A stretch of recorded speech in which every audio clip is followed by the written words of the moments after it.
Sekali lagi selamat tengah hari saudara-saudari semua dan ini adalah kebaktian pertama di tahun 2024 dan pastinya setiap tahun sebagaimana lazimnya kita akan memperkenalkan tema untuk sepanjang tahun dan untuk tahun ini tema Gereja All Saints adalah tahun menebus masa. Boleh kita katakan bersama-sama 1, 2, 3 tahun menebus masa.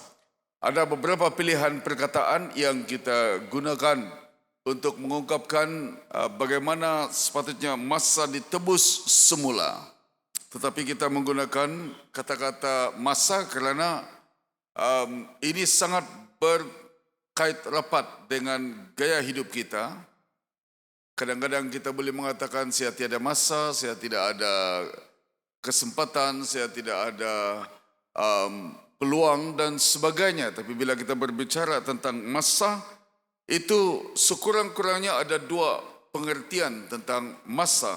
Sama ada itu adalah satu rintitan peristiwa atau mungkin apa yang dipanggil kronologi daripada peristiwa-peristiwa yang dilalui oleh setiap orang.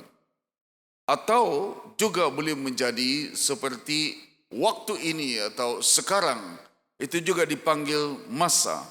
Dan kita boleh bergumul di antara kedua-duanya, sama ada kita sekadar menghabiskan waktu-waktu yang ada melalui proses-proses, melalui peristiwa-peristiwa, atau kita akan ambil kesempatan untuk mempergunakan waktu yang telah diperuntukkan bagi kita.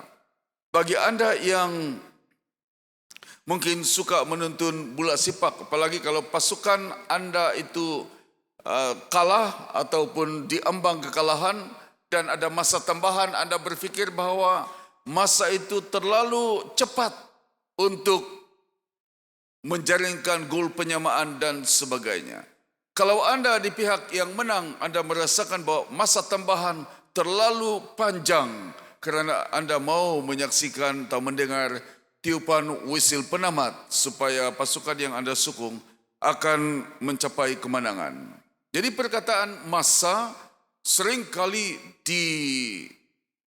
diartikan sama ada itu sekadar, saya ulang lagi, melalui suatu rintitan peristiwa-peristiwa atau atur cara seperti kawin semalam saya dipahamkan orang berucap saja ada 7 orang, betul lah, dan di kampung baru-baru ini kami ada 3 orang atau 5 orang berucap satu kali dalam satu peristiwa dan punya tajuk-tajuk tersendiri. Saudara-saudara yang dikasihi dalam Tuhan Yesus Kristus, sama ada Anda merelakan diri Anda sekadar melalui peristiwa-peristiwa atau Anda akan menangkap kesempatan atau waktu yang ada untuk dimanfaatkan bagi Tuhan. Bila kita berbicara mengenai tahun menebus masa, saya teringat pada satu petang bila kumpulan pemain bola tampar main di gelanggang. Dan apabila pasukan kami ketinggalan, ada seorang daripada pemain pasukan kami mengatakan bahawa kita mesti ambil balik. Bermaksud masa dan juga mata yang telah diambil, diperolehi oleh pihak sebelah atau pasukan lawan. Mereka kata kita mesti ambil balik. Jadi perkataan menebus masa ini adalah mengambil balik masa yang telah terbuang sebelumnya. Dan bila kita berbicara mengenai perkara mengambil balik ini, kita bercakap mengenai apa yang Tuhan telah percayakan kepada kita yang dahulu, tapi kita gagal untuk memanfaatkannya sekali lagi. Saudara-saudara yang dikasihi dalam Tuhan, di dalam Efesus pasal yang ke-5 ayat 15 sampai 17 saya baca sekali lagi. Kerana itu perhatikanlah dengan seksama bagaimana kamu hidup, janganlah seperti orang bebal, tetapi seperti orang arif. Dan pergunakanlah waktu yang ada, kerana hari-hari ini adalah jahat. Sebab itu janganlah kamu bodoh, tetapi usahakanlah supaya kamu mengerti kehendak Tuhan. Perkataan mempergunakan waktu yang ada Dalam terjemahan lain berbicara tentang redeeming the time. Berbicara mengenai menebus masa yang telah terbuang, yang telah terbengkalai, telah tersisa atau dipersia-siakan begitu saja. Ketika Anda duduk di tempat ini dan Anda keluar selepas kebaktian atau keluar nanti menerima perjamuan kudus, saat-saat seperti begini tidak akan Anda perolehi lagi karena dia akan berlalu terus-menerus. Sebab itu kita berbicara tentang mempergunakan waktu yang ada. Karena yang lalu sudah berlalu dan yang akan datang masih menjadi satu tanda tanya, tetapi juga menjadi satu kesempatan atau peluang bagi saudara-saudari dan saya. Semua terlibat. Kita berpikir tentang apa yang dipanggil perspektif atau dari berbagai sudut pandang bila kita bercakap tentang menebus masa yang Tuhan telah sediakan untuk kita. Apa yang gagal kita lakukan pada tahun-tahun sebelumnya, Anda perlu menebusnya kembali. Di dalam usaha untuk menanam gereja di Dogongon misalnya, sepatutnya itulah dilakukan pada 7 tahun yang lalu. Tetapi kerana kita melalui satu peristiwa yang agak gelap dalam diocese, peristiwa yang mungkin membuat kita rasa gusar, peristiwa yang membuat kita merasa seperti tidak aman dan sebagainya, maka fokus seluruh daripada apa yang kita buat terarah kepada penyelesaian konflik yang kita lalui. Dan itu mungkin ada kebaikannya, tetapi telah membuat kita membuang waktu yang banyak, hampir 10 tahun, karena semua peristiwa ini. Jadi di dalam video yang kita telah edarkan sebelumnya, dalam pelancaran gereja Anglikan Dogongon, saya berbicara tentang kalau Anda ingin bertobat daripada apa yang telah terjadi sebelumnya, buktikannya dengan menebus kembali waktu itu, dengan melakukan perkara-perkara yang lebih menyenangkan hati Tuhan. Memang kita tidak akan dapat membayar semua yang telah pun terbuang seperti begitu. Tetapi sekurang-kurangnya bila hati sudah berubah dan bertobat, kita ada bukti untuk ditunjukkan kembali bukan saja kepada Tuhan, tapi juga kepada gereja, kepada rekan-rekan seiman, bahwa kita telah berubah daripada sebelumnya. Saudara-saudari yang dikasihi di dalam Tuhan, saya ingin mengungsikan pada Anda sekurang-kurangnya 3 perkara penting pada hari ini. Yang pertama adalah menebus masa lalu. Masa lalu yang telah dibazirkan. Apa itu masa lalu yang telah pun kita buang begitu saja? Masa yang berlalu selalu melibatkan nafas hidup kita, gaya hidup kita, usia kita, dan cara kita hidup setiap waktu. Apakah orang duduk membuang waktu, duduk membawang tanpa apa-apa faedah dapat ditebus kembali? Apakah duduk bermabuk-mabukan sepanjang malam dapat ditebus kembali? Apakah penggunaan keuangan boros tidak tentu untuk tujuan-tujuan tertentu yang hanya menyenangkan fisikal kita dapat ditembus kembali? Itu semua pada akhirnya bila kita menulik ke belakang menjadi suatu pembaziran dan kesia-siaan. Sehingga seperti orang Afrika kata, you have the watch, but we have the time. Kamu ada jam, jam tangan, jam dinding, jam di handphone, jam di kereta. Kamu ada jam, tapi kamu tidak ada masa untuk Tuhan, untuk orang lain, untuk diri sendiri, untuk satu sama lain.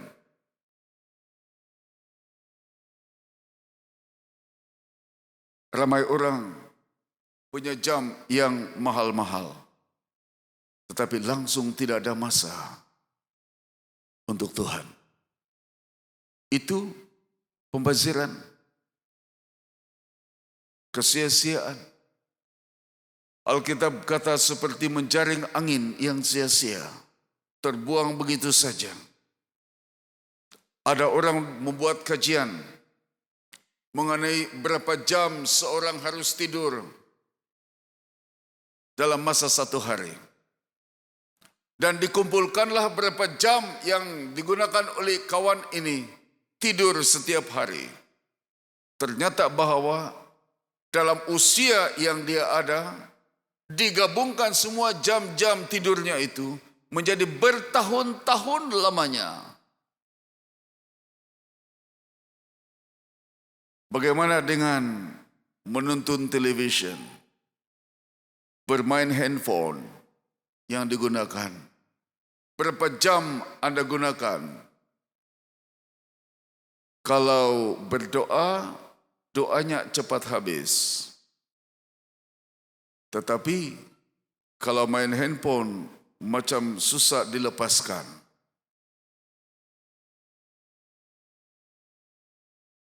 Pembaziran. Apakah yang kita dapat daripada semuanya? Itu adalah seperti satu pembaziran hidup yang ada. Seolah-olah kita membuang waktu-waktu yang kita ada, Tuhan telah bekalkan kepada kita. Dan mempergunakan waktu itu, melibatkan tubuh kita, melibatkan diri kita, melibatkan hidup kita, melibatkan nafas hidup kita setiap waktu, dan dibuang ke tong sampah dengan sia-sia.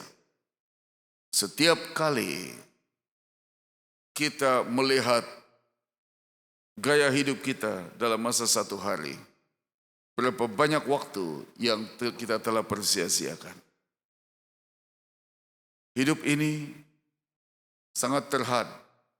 Anda dan saya hanya ada waktu selepas kita lahir dan sebelum kita meninggal dunia. Kami melawat ramai orang sakit.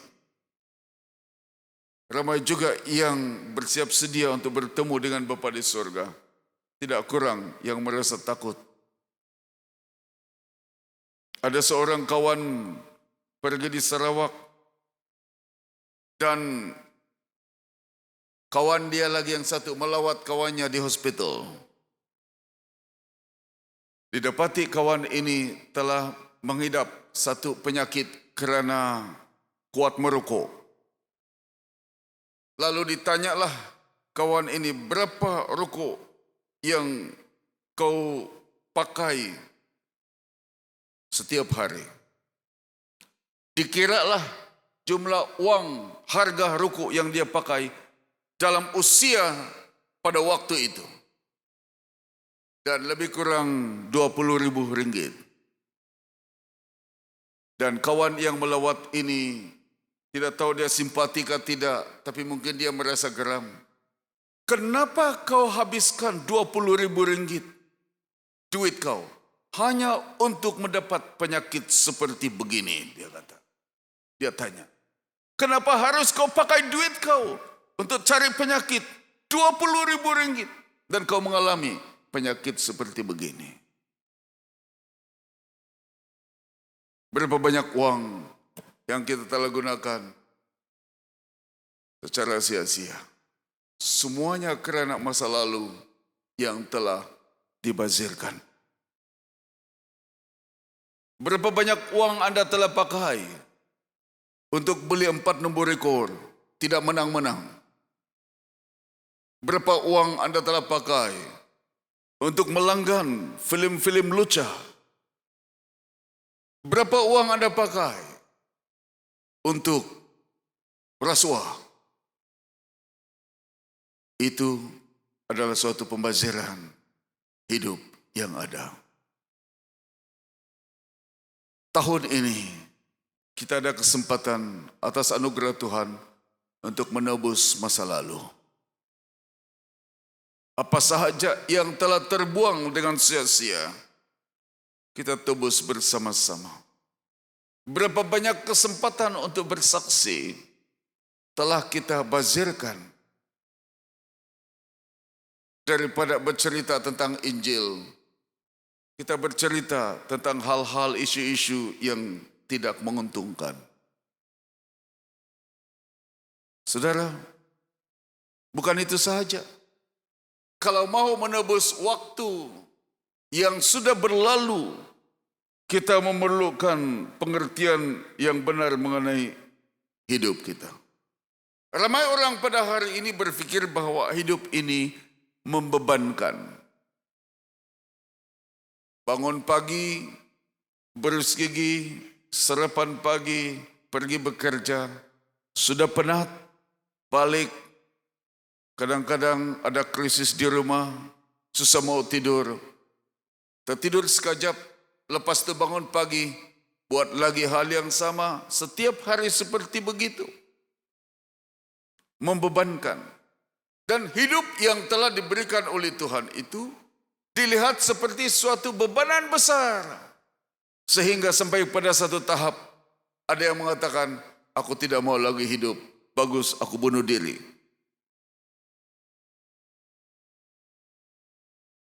Hidup sepatutnya dinikmati sesuai dengan Yohanes pasal 10 ayat 10. Dinikmati dengan penuh berkelimpahan. Bukan soal uang dan harta semata-mata, tapi hidup yang berarti yang Tuhan telah berikan kepada kita.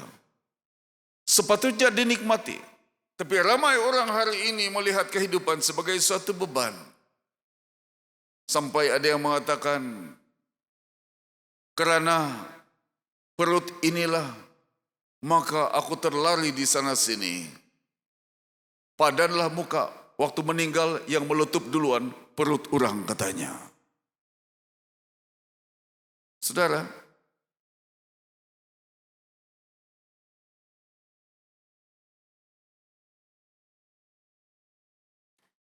orang melihat kehidupan sebagai satu beban. Sedangkan Tuhan mau kita menikmati hidup ini setiap waktu.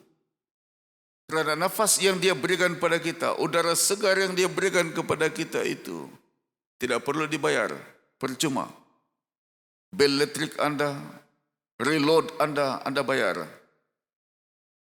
Air Anda bayar. Nafas hidup daripada Tuhan diberikan percuma. Itu pun katanya membebankan. Bagaimana kalau Tuhan kata, kalau tidak mau aku tarik balik, mati kita. Hargai cara hidup yang Tuhan telah bekalkan kepada kita. Saudara yang dikasihi dalam Tuhan Yesus Kristus, kalau itu belum dibuat, mari di tahun 2024 kita tebus masa yang lalu itu. Untuk melakukannya kita perlu mendefinisikan masa kini. Kita perlu mengerti apa maksud keadaan masa kini dalam kehidupan kita. Ada perbezaan di antara kebenaran dan kenyataan. Apa yang nyata di depan kita belum tentu kebenaran. Yang Anda menonton di televisi setiap waktu kelihatannya seperti benar, tetapi belum tentu itu kebenaran. Kenyataan belum tentu kebenaran. Bila orang berbicara misalnya tentang berita-berita televisi peperangan di antara Israel dengan pihak, saya tidak kata Palestina, Hamas. Ya. Video-video lama kadang-kadang ditayang balik. Perkara-perkara lain diambil sebagai bahan untuk menyesuaikan dengan agenda-agenda tertentu. Kedengarannya seperti suatu kenyataan yang sangat menarik perhatian. Tetapi apa yang nyata di depan kita belum tentu kebenaran. Sementara orang bercakap tentang masalah peperangan, satu rombongan daripada kita pergi melawat Mesir, Israel, dan Jordan. Dan tempat peperangan itu jauh, tempat lain selamat. Karena telah pun diberitahu bahwa tidak ada peperangan di tempat. Tapi kalau ditayang di tempat kita, seperti betul-betul ada peperangan. Memang ada tempat lain, tapi bukan di tempat yang ditunjukkan itu. Sebab sekali lagi kenyataan yang ada di depan kita belum tentu kebenarannya. Kenyataan boleh saja diputar balik. Kebenaran itu boleh berdiri dengan sendirinya. Sebab itu kita memerlukan kebenaran, mendefinisikan semula gaya hidup hari ini dan cara hidup hari ini sesuai dengan kebenaran firman Tuhan. Sesuai dengan apa yang dikatakan dalam Roma pasal 12 ayat 1 dan 2. Karena itu saudara-saudara, demi kemurahan Allah, aku menasihatkan kamu supaya kamu mempersembahkan tubuhmu sebagai persembahan yang hidup, yang kudus dan yang berkenan pada Allah. Itu adalah ibadahmu yang sejati. Janganlah kamu menjadi serupa dengan dunia ini, tapi berubahlah oleh pembaharuan budimu, sehingga kamu dapat membedakan manakah kehendak Allah, apa yang baik, yang berkenan kepada Allah, dan yang sempurna. Ada beberapa perkara yang kita perlu perhatikan dalam dua ayat ini. Sebahagian daripadanya adalah nasihat Rasul Paulus kepada jemaat di Roma. Persembahkan tubuh sebagai persembahan yang hidup, bukan persembahan yang mati. Dia membayangkan satu persembahan di atas mezbah. Ada perbezaan sebagaimana yang saya telah katakan sebelumnya di antara persembahan yang penuh dengan pengorbanan dengan sumbangan yang begitu-begitu saja. Minggu depan, 3 minggu ke depan ini kita akan bercakap tentang uang. Minggu depan, ada 3 minggu ke depan, nanti semua bercakap mengenai uang.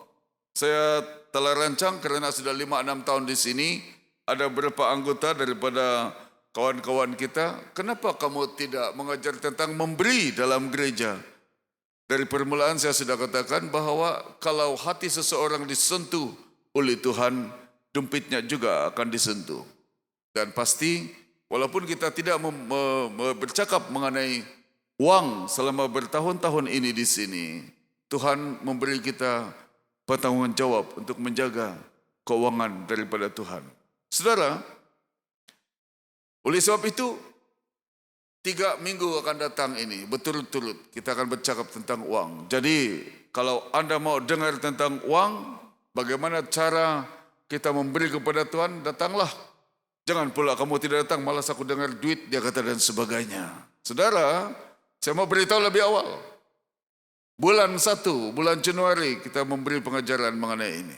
Supaya kamu tahu, jangan sampai sekadar memberi sumbangan tanpa pengorbanan. Boleh saja orang memberi tanpa mengasihi, tapi tidak mungkin orang mengasihi tanpa memberi. Sebab itu, di dalam perkataan mempersembahkan tubuhmu sebagai persembahan yang hidup, ada pengorbanan yang dilibatkan di dalamnya. Saya selalu teringat tentang cerita di satu kota yang diceritakan oleh pendeta Timotius Arifin waktu dia telah pergi merayakan ulang tahun SEIM atau Sabbath Anglican Interior Mission yang ke-40 pada tahun 1998 di Tongod. Semalam saya ada di Tongod dan kembali di sini karena perayaan ulang tahun yang ke-66 tahun di Tongod semalam. Saudara, cerita itu adalah mengenai satu perbualan di antara lembu dan ayam. Tidak tahu bahasa apa mereka pakai sebab masing-masing ada bahasa. Tapi ceritanya lah lembu dan ayam. Di bandar itu, di satu bandar kekurangan hamburger. Jadi mereka bercerita, kasihan tahu warga kota di sana itu. Mau makan hamburger, tidak ada daging, tidak ada telur. Ayam itu mulai membuat cadangan. Ayo kita tolong. Beri mereka telur dan beri mereka daging. Bersemangat itu ayam. Dia kata, saya akan bertelur banyak-banyak. Tapi itu lembu kan. Dia jeling-jeling itu ayam. Senang saja kau berpikir begitu. Kau hanya bertelur. Aku ini untuk dapat hamburger, saya harus mati dan daging saya dihiris-hiris. Sebab, dan ini yang saya mau beritahu, ayam hanya menyumbang telur. Perkataan menyumbang, semua kata menyumbang. Dia hanya menyumbang telur. Lembu itu harus mengorbankan nyawanya untuk memberi. Untuk menebus waktu yang ada sebelumnya. Dan mendefinisikan hari ini. Bagaimana kita harus membuat satu definisi semula mengenai tahun 2024 ini. Bukan sekadar sumbangan. Ibadah kita bukan sekadar satu sumbangan pemberian.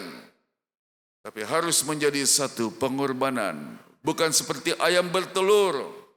Tetapi harus menyerahkan diri di atas mezbah dan mati menjadi pengorbanan.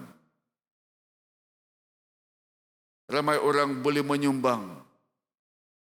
Sedikit orang rela berkorban.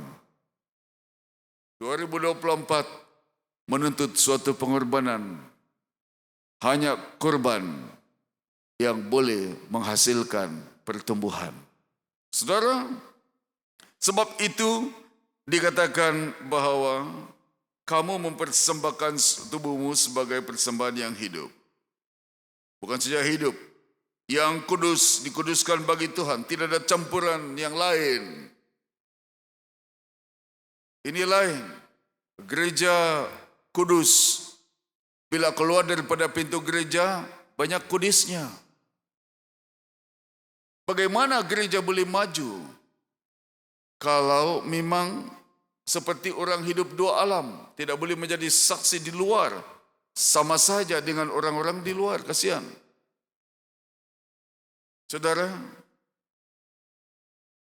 sepatutnya berkenan kepada Allah, dan itu boleh menjadi satu-satunya jalan untuk mempersembahkan ibadah yang sejati di hadapan Tuhan.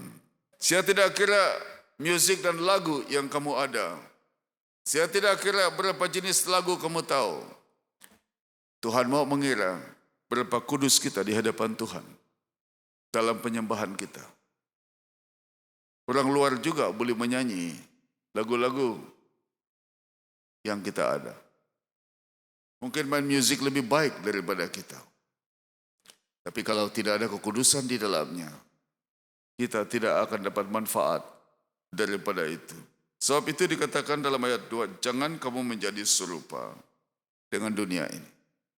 Berubah, memiliki transformasi oleh pembaharuan. Semua kata pembaharuan. Pembaharuan akal budi, cara berpikir. Tidak dipengaruhi oleh budaya kita.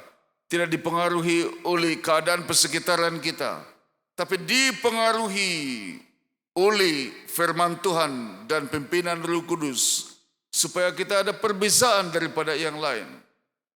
Saudara, supaya apabila kita sampai kepada tahap seperti itu, kita akan kenal kehendak Tuhan.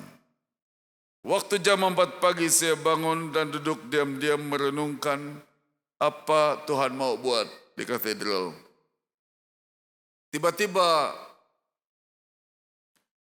dogongan disebut semula. 2 Samuel pasal 24 tiba-tiba muncul di pikiran saya bagaimana Daud mengira tenteranya dan ditegur oleh seorang pribadi yang bernama Gad.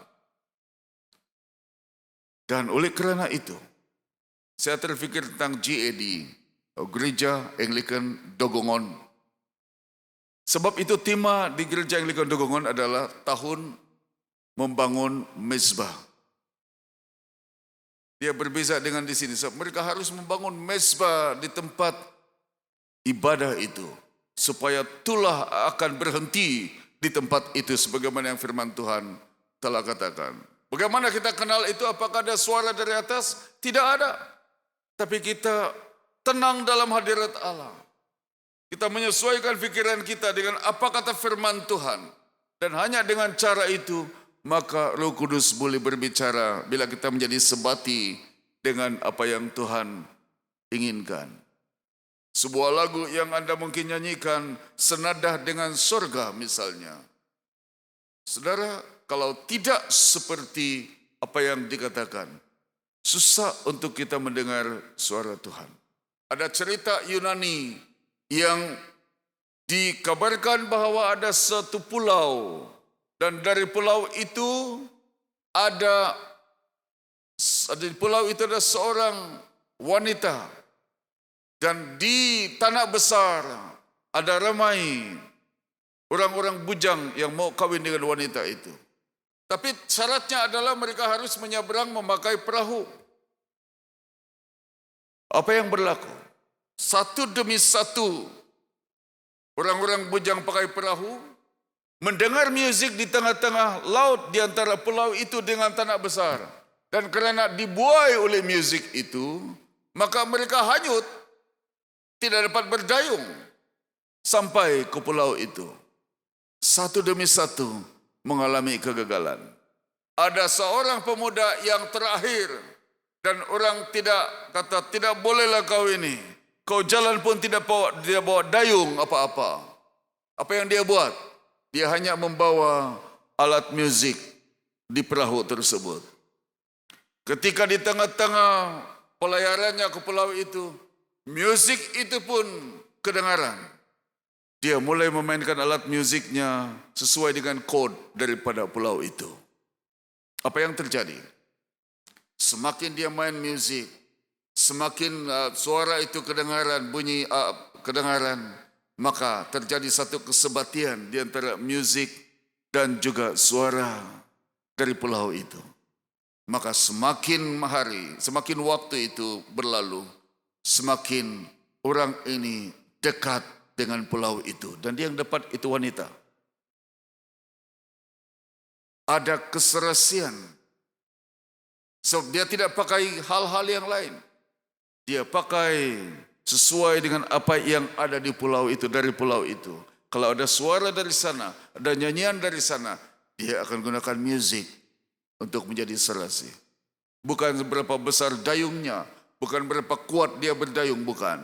Saudara, kalau kita mau ada keserasian dengan surga, hati kita perlu ada transformasi sesuai dengan kehendak Tuhan. Jangan menjadi serupa dengan dunia ini. 2024 pastikan Anda tidak menjadi seperti tahun-tahun sebelumnya yang gaya hidup kita tidak ubah seperti orang yang tidak percaya kepada Tuhan. Cara perkataan kita tidak ubah seperti mereka yang tidak percaya kepada Tuhan. Yang satu berbohong, yang satu cakap kotor, kita pun ikut juga, bukan? Kita perlu ada transformasi. Anda mau bertumbuh secara rohani?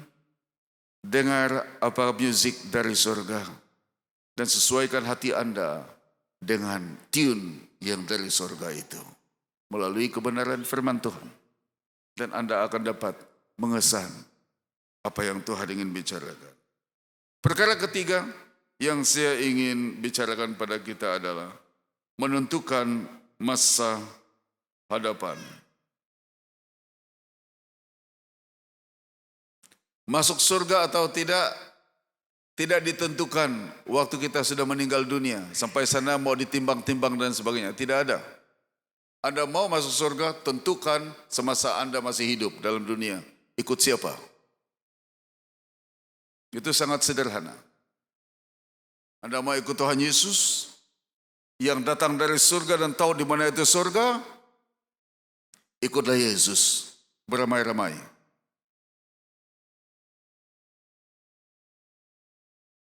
Jangan ikut yang lain yang hanya bercakap tentang surga, tapi bukan datang dari surga.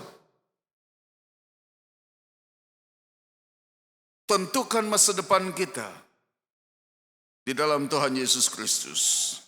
Di dalam 2 Korintus pasal 12 ayat 9 dan 10, Paulus berbicara tentang anugerah Tuhan baginya. Cabaran untuk hidup akan berterusan, tetapi Tuhan menjawab kepada Rasul Paulus bahwa cukuplah kasih kurniaku bagimu, sebab justru dalam kelemahanlah kuasaku menjadi sempurna. Sebab itu terlebih suka aku bermegah atas kelemahanku, supaya kuasa Kristus turun menaungi aku. Ayat 10. Karena itu aku senang dan rela di dalam kelemahan, di dalam siksaan, di dalam kesukaran, di dalam penganiayaan dan kesesakan oleh kerana Kristus.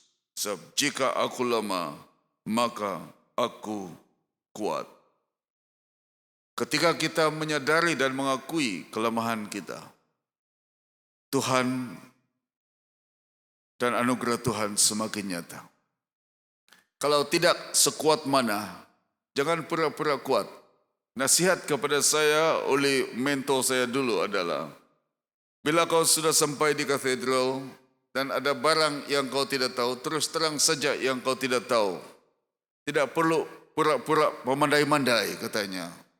Karena bila kau mengakui kelemahan seperti itu, orang akan tolong. Dan itu yang menjadi pengalaman bagi saya selama 5-6 tahun di katedral. Bila kita punya keterbatasan, beritahu saja yang sampai situ saja kita boleh buat. Tidak perlulah terlampau angkuh, tidak mau mengakui kelemahan itu. Karena pada waktu kita lemah, pada waktu kita tidak berupaya, pada waktu kita menyadari keterbatasan kita, pada waktu itu anugerah Allah bermula. Dan kita akan menikmati, sebagaimana saya nikmati, kebaikan Tuhan dan anugerah Tuhan yang luar biasa. Tahun 2024, kalau memang kita ada kelemahan, jangan sembunyikan di hadapan Tuhan. Dia tahu juga.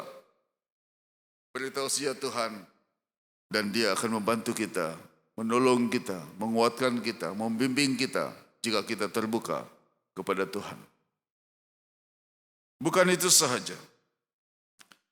Kita harus meraihkan penentuan masa hadapan bersama dengan Tuhan. Di dalam Ibrani pasal 12 ayat 1 dan 2, kita didorong untuk memandang kepada Tuhan Yesus. Bukan sekadar hidup begitu-begitu saja. Dia kata kerana kita mempunyai banyak saksi bagaikan awan yang mengelilingi kita. Marilah kita yang pertama menanggalkan semua beban dan dosa yang begitu merintangi kita. Tanggalkan apa yang tidak berkenan kepada Tuhan. Dia seperti baju yang boleh ditanggalkan. Tanggalkan di hadapan Tuhan. Dan biar kita ditelanjangi di hadapan Tuhan. Dan jujur di hadapan Tuhan. Tanggalkan beban dan dosa yang menjadi penghalang untuk kita. Sama seperti seorang yang mendaki gunung. Dia semakin lama semakin perlahan dan kawannya bertanya, "Mengapa kamu lambat? Apakah kamu penat?" Dia kata, "Tidak juga berapa penat." "Apakah kamu yang barang-barang kamu bawa itu terlampau berat? Saya boleh tolong." Dia kata, "Tidak payah, saya boleh angkat sendiri." Lalu dia kata, "Kenapa kamu lambat?" Dia kata, "Saya rasa macam ada sesuatu yang sakit di kaki saya, di tapak kakinya." Dan kawannya buka kasutnya, buka stokingnya, dan mendapati ada satu batu yang kecil sahaja yang telah menyebabkan kesakitan itu. Bila itu telah dibuka, dibuang daripada tapak kakinya, maka akhirnya kawan ini berjalan lebih laju, mendaki lebih laju daripada sebelumnya. Saudara, mungkin Anda sedang berhadapan dengan batu-batu kecil di tapak kakimu, di hatimu, di pikiranmu, yang membuat Anda berjalan perlahan dalam kehidupan pertumbuhan rohani Anda. Hari ini buat perhitungan dengan Tuhan. tanggalkan yang kecil itu. Mungkin Anda tidak suka kepada orang-orang tertentu. Mungkin Anda tidak selesa dengan orang lain. Dan Anda pikir Anda benar. Itu juga menjadi beban dan dosa dalam pertumbuhan Anda. Masuk di tahun 2024, tanggalkan beban dan dosa. Bukan itu sahaja. Berlomba dengan tekun dalam perlombaan yang diwajibkan bagi kita.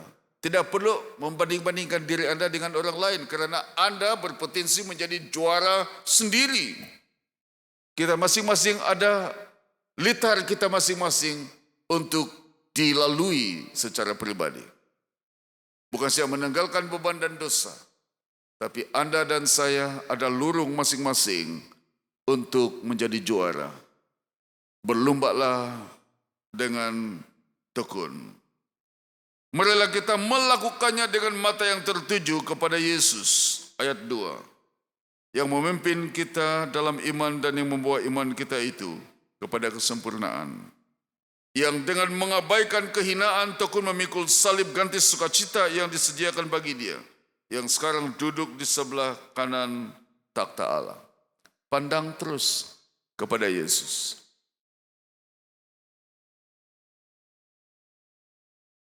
Pandang hanya dia. Ada banyak isu-isu di sekitar kita. Tapi fokus kepada Tuhan. Perhatian kita kepada Tuhan. Dan Anda akan merasa heran bagaimana Tuhan memimpin kita. Yesus ini yang mengasihi kita. Yesus ini yang telah setia untuk memimpin kita di tahun-tahun sebelumnya. Dia adalah Allah yang sama. Tuhan yang sama. Yang akan melakukan perkara-perkara besar dan luar biasa. Di tahun 2024, tentukan masa depan selanjutnya bermula dengan Tuhan Yesus. Bagi saya akan menikmati perjalanan. Saya tidak akan merayakan hanya destinasi atau pencapaian. Saya akan menikmati proses-proses perjalanan yang ada bersama dengan Tuhan. Seorang hamba Tuhan dari Afrika berkata, celebrate the journey, not the destination. Raihkanlah perjalanan itu bersama dengan Tuhan. Apapun cabarannya, dan Anda akan menikmati bahwa destinasi itu, pencapaian itu lebih berharga karena Anda menikmati anugerah Tuhan setiap waktu. Saudara, waktu saya ambil